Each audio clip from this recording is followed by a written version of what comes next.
In the 14th century, there was a heart-wrenching tale of a Portuguese king who declared his deceased wife as queen. This love story is considered one of the most tragic and extraordinary in royal history.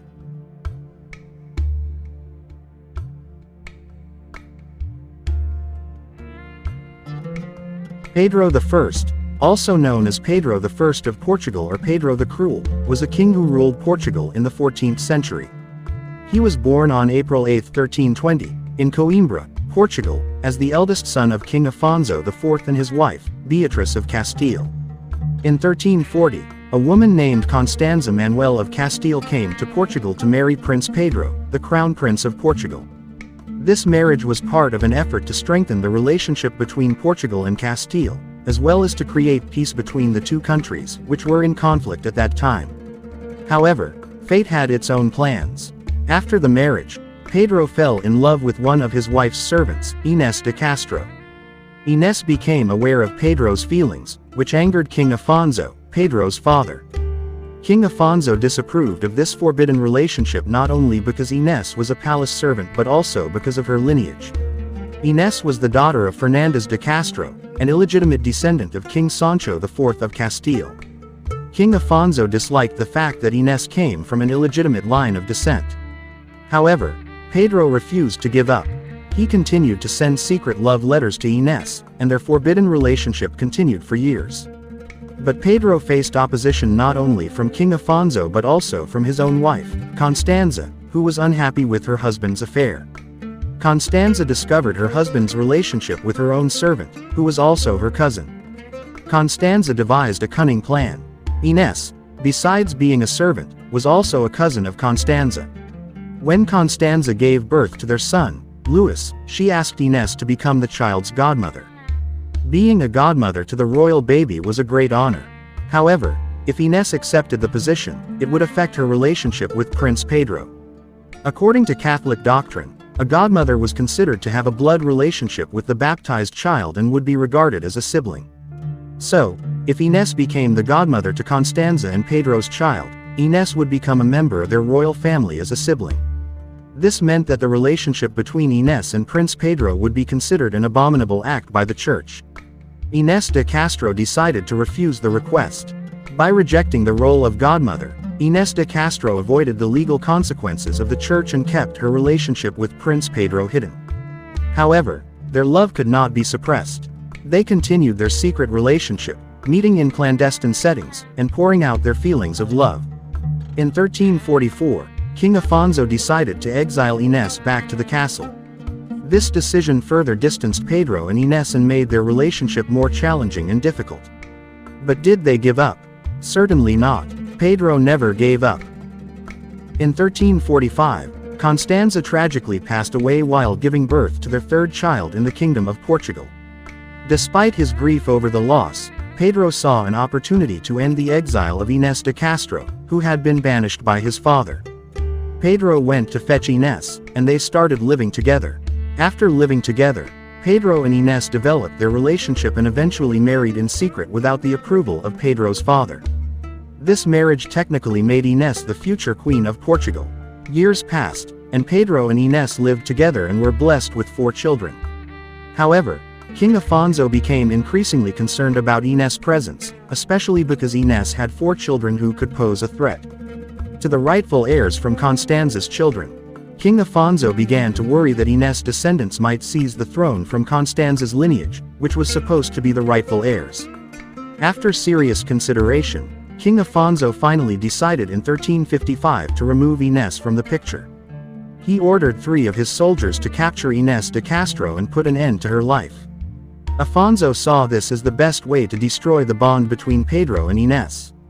The executioners, acting on King Afonso's orders, brutally killed Ines by beheading her in front of their children, severing her head and hands in a horrifying manner. The tragic news deeply shook Pedro. In despair and madness consuming him, with the support of Ines' brothers, Pedro decided to take drastic measures. He declared war against his own father. Pedro gathered his loyal forces, ready to fight against his father and defend their love. The army, composed of Pedro's faithful followers and a few supporters of his relationship with Ines, prepared to storm his father's palace. The war between father and son lasted for months, with devastating and brutal battles. In these battles, Pedro displayed unwavering courage and determination. He faced his father's soldiers with great strength and war prowess. However, amidst this long and suffering war, there was one person who managed to calm Pedro's anger and desire for revenge. It was Pedro's mother, Beatrice of Castile. She wisely pleaded with Pedro to cease the fighting and seek a peaceful resolution. With her gentleness and persuasion, Beatrice convinced Pedro to agree to a ceasefire. Pedro, listening to his wise mother, finally relented. But the death of Ines had become a turning point in Pedro's life. He had become a vengeful monster. There was no more goodness in his heart, only the fire of anger consuming him. Pedro swore to avenge his father and destroy anyone involved in the tragic murder. In 1357, King Afonso passed away, and Pedro was crowned as the new King of Portugal with the title King Pedro I or Pedro I of Portugal. After ascending to the throne, Pedro still harbored his thirst for vengeance. His position as king granted him greater power to issue commands. The first action Pedro took as king was to seek revenge for his wife's death. Pedro never forgave his father and the murderers of Ines. Therefore, Pedro immediately ordered the search for the 3 killers of Ines. Pedro managed to capture 2 of the murderers, and it is said that Pedro killed both of them in a very sadistic manner by tearing out their hearts while they were still alive. This tragic murder shook the kingdom, and Pedro became known as the Cruel King. After avenging Ines, King Pedro continued by seeking a queen. In 1360, years after Ines' death, Pedro decided to retrieve Ines. Pedro announced to his people that he had actually married Ines secretly, which meant Ines was now the Queen of Portugal with the title Queen Ines. However, the validity of the marriage was doubted by many, but they remained silent because they still remembered Pedro's cruelty. The people, especially the nobility, obeyed Pedro's desire to make Ines the queen, albeit with doubts. King Pedro soon unearthed his wife's grave and took Ines' body to be placed on the royal throne. After Ines was placed on the royal throne, Pedro gained legitimacy and validation for Ines' status as queen. After the coronation ceremony concluded, Ines was buried again in a specially made chamber by King Pedro. Of course, King Pedro did not order Ines to become queen. He decided to honor her position by giving her the appropriate final respect. Since then, Ines' tomb remained in that new location, becoming her final resting place. Although some still doubted the truth of the marriage, Pedro managed to maintain his authority as king. As King Pedro I, he ruled with an iron hand and firm policies. Violence and cruelty continued to be the hallmarks of his reign. Despite bearing the title of the Cruel King, Pedro was also known as an ambitious and talented leader. During his reign, Pedro implemented policies that strengthened the kingdom and consolidated his power. He built political alliances, expanded his realm, and developed the kingdom's economy. However, his reputation as a tyrant and his cruel actions against Ines' murderers continued to haunt the memories of the people. King Pedro I of Portugal passed away in 1367. Despite the records of cruelty during his reign, he is also remembered as a strong and effective leader in maintaining power and securing Portugal's future.